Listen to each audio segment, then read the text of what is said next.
राजेश मिश्रा जी से निवेदन है, कृपया अतिथियों का स्वागत करें। आदरणीय राजेश जी, आप कृपया भैया हाथ हटाओ। ठीक, आ गया होता ना।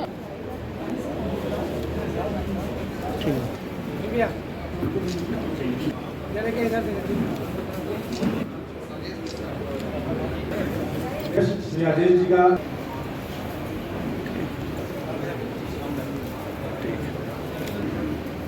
अमरेश जी कहाँ है?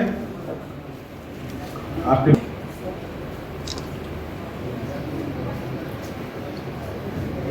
स्वागत के क्रम में और चुनौतियां वर्तमान पत्रकारिता में, ये तीनों चीज बहुत दांव पे लगा है और हमारे संयोजक, हमारे मुखिया, हमारे अभिभावक आदरणीय अमरेश मिश्रा जी से निवेदन है कि कृपया डायस पर आए और विषय प्रवर्तन पर अपने विचार रखें। दिनेश तिवारी जी, विनोद सिंह राजपूत कारपेट शासक है। इससे बड़ी बात और इससे ज्यादा महिमा मंडित पत्रकारों का हो नहीं सकता था कि उन्हें कहा जाए कि विश्व का अघोषित शासक। और उसी समय उन्हीं के कंटेम्परेरी सुबह शाम की चिंता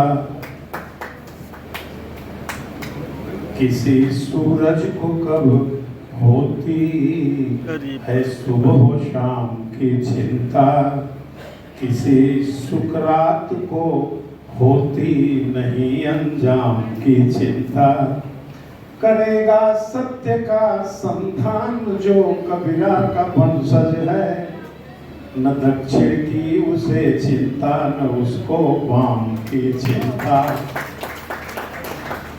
पत्रकार को दक्षिण वाम की कोई चिंता नहीं होनी चाहिए। और तमाम विश्वसनीयता की बातें हुई, राष्ट्रभाव की बात हुई। हम तो यह मानते हैं जिसमें सब कुछ बह जाएगा, केवल सच ही रह जाएगा। लल्लू का आवाहन है, या गोल बंद हो जाओ लोगों, किला पाप का डर जाएगा।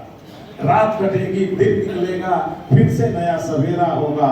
अपना तो विश्वास अटल है, जो भी होगा अच्छा होगा। आज हिंदी पत्रकारिता के स्वर्ण युग का प्रथम दिवस, जब हिंदी के आदि संपादक श्री युगल किशोर शुक्ल द्वारा हिंदी के प्रथम साप्ताहिक पत्र उदंत मार्तंड के शुरुआत की थी। इस पत्र का पहला अंक आज ही के दिन 1826 में प्रकाशित हुआ था। हिंदुस्तान के हित हेतु श्री शुक्ल ने स्वयं के प्रयास से सर्वथा साधनहीन अवस्था में इसे अकेले ही प्रारंभ किया था।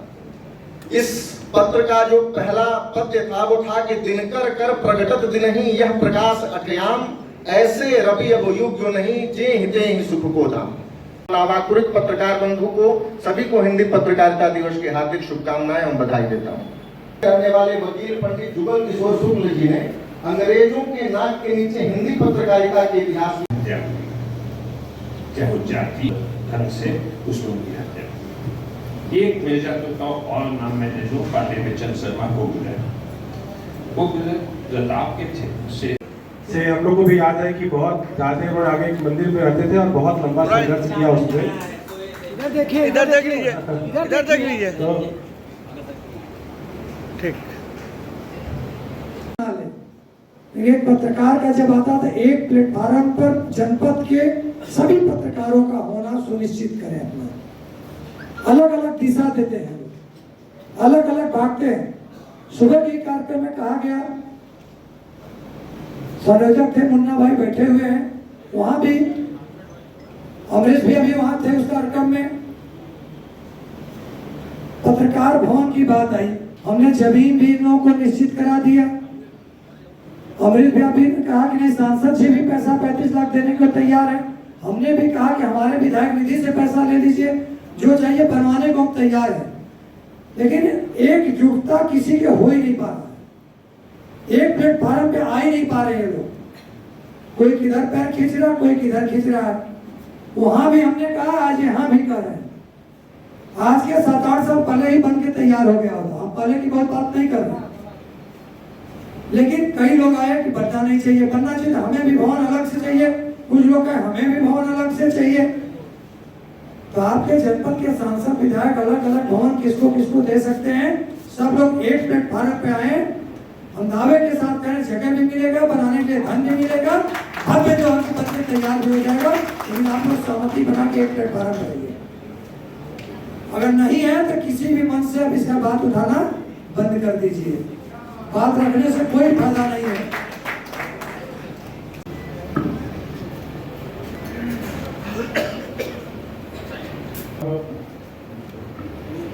जिसके ऐसे सदस्यों को कुमार उपाध्याय जी सचिव, आकाश Dubey ji, Neeraj Singh ji, Firoz Gupta Janta TV, JP Singh Patel ETV, Sanjay Dubey BT, Samar Verma Prime News channel, Deepak Mishra Pandey 4 TV news, Brajendra Dubey PTI.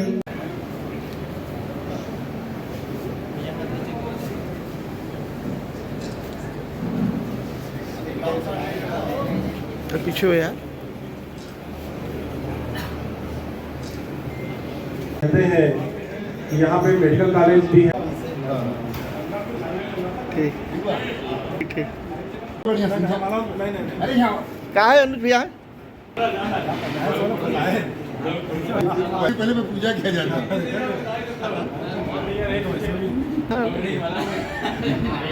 तुमसे यहाँ कहाँ गए हैं अफ्ताब भाई? अरे हम क्यों दे रहे भैया?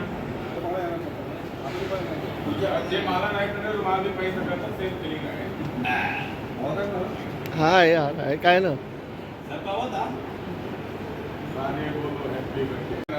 नहीं होता। इधर देखो इधर देखो। हमारा आना चाहती, लेकिन कुछ बातें हमारे एमएलसी साहब कह रहे थे, क्योंकि हम लोग दोनों राजनीतिक जीवन में हैं और मैं ये मानती हूँ कि हमारे पत्रकार भाइयों का और राजनीतिक कार्यकर्ताओं का बड़ा गहरा संबंध होता है।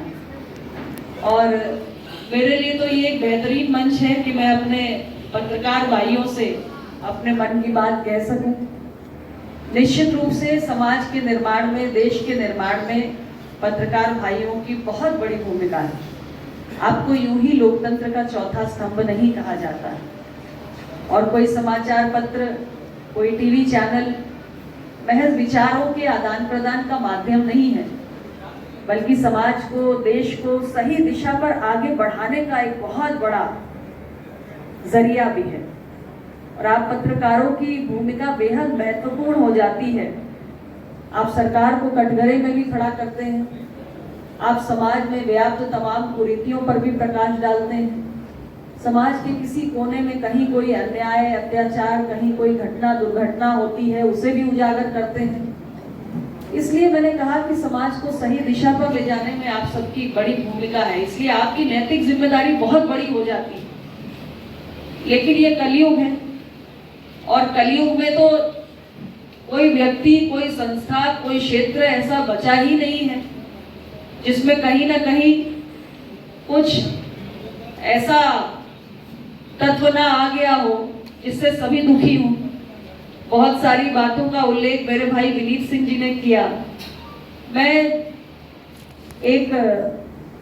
मुझे अभी लोकसभा चुनाव, विधानसभा चुनाव का, अभी जो पिछला हमारा विधानसभा चुनाव गुजरा, उसका एक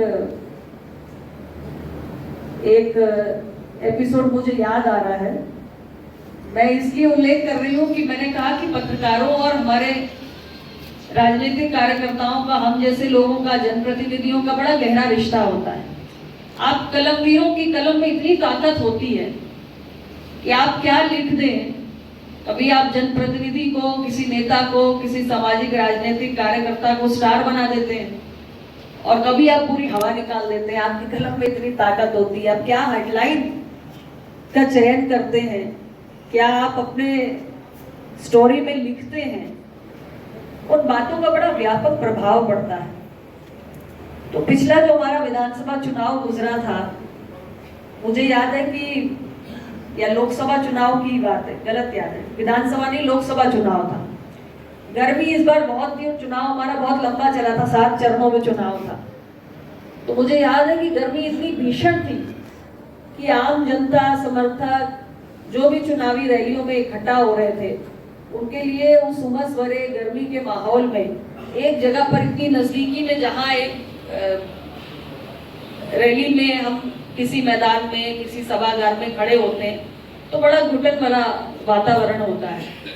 तो मैं क्षेत्र नहीं बताऊंगी, लेकिन मेरे भी दिन भर में 4-4, 5-5 रैलियां लग जाती थी। तो मैं अपने क्षेत्र में तो रहती थी और भी हमारे अन्य एनडीए के साथी होते थे, उनका चुनाव प्रचार करने के लिए जाती थी।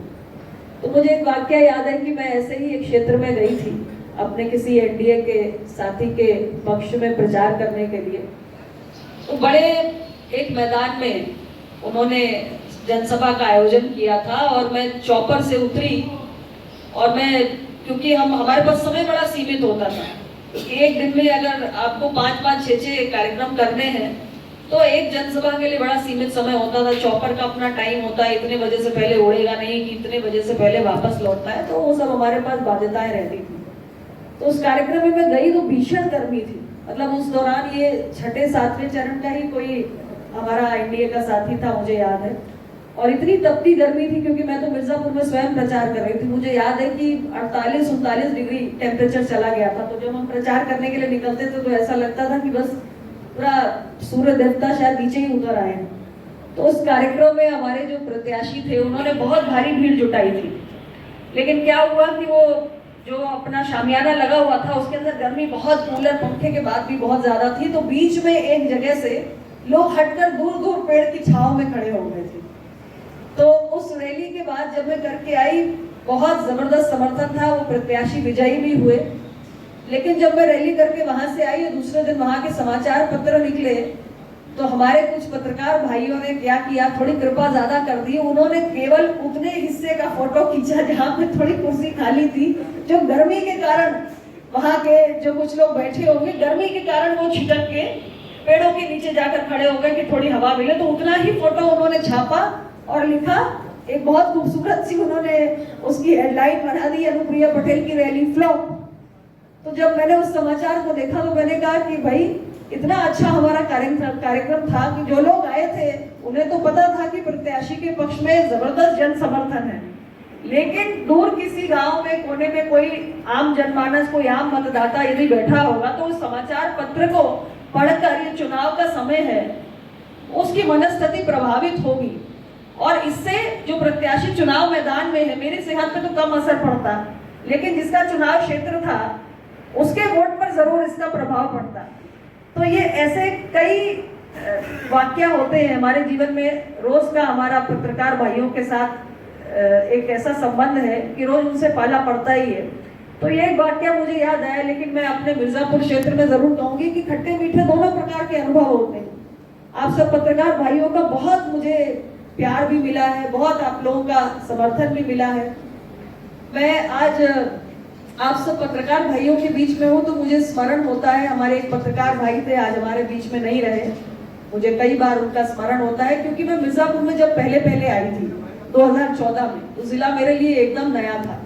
राजनीति में भी मैं बिल्कुल नई थी क्योंकि 2010 में राजनीति की शुरुआत की थी, 2012 में मैं विधायक बनी अपनी पार्टी से और 2014 में यानी राजनीतिक जीवन के चौथे साल में मैं दूसरा चुनाव लड़ रही थी और पहला मेरा लोकसभा क्षेत्र का चुनाव था। मिर्जापुर को मैं बहुत जानती नहीं थी। तो उस दौरान मुझे याद है बहुत सारे आपके जैसे पत्रकार भाई थे, कुछ मुझे आके बहुत कुछ बताते भी थे जिले के बारे में, मुझे बहुत जानकारी नहीं थी। एक मेरे भाई थे तृप्ति चौबे जी, आप लोगों को याद होगा, हिंदुस्तान के वो वरिष्ठ पत्रकार थे, बहुत हमारे साथ बैठते थे और मुझे अक्सर उनका स्मरण इसलिए होता है, आज मुझे बहुत दुख है वो हमारे बीच में नहीं है, लेकिन मिर्जापुर के बारे में बहुत मेरे साथ बैठ के वो बातें करते थे और मिर्जापुर के बारे में बहुत सारी अहम जानकारियां भी देते थे। और ऐसे बहुत सारे पत्रकार भाई थे जिनके माध्यम से मुझे बहुत जानकारी जिले के बारे में तब मिली थी।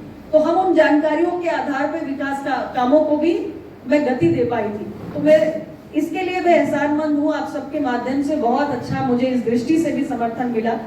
कई बार कुछ थोड़े ऐसे भी अनुभव होते हैं कि जिन्हें देखती हूँ तो दुख होता है, ये क्या लिख दिया, ऐसा क्यों कह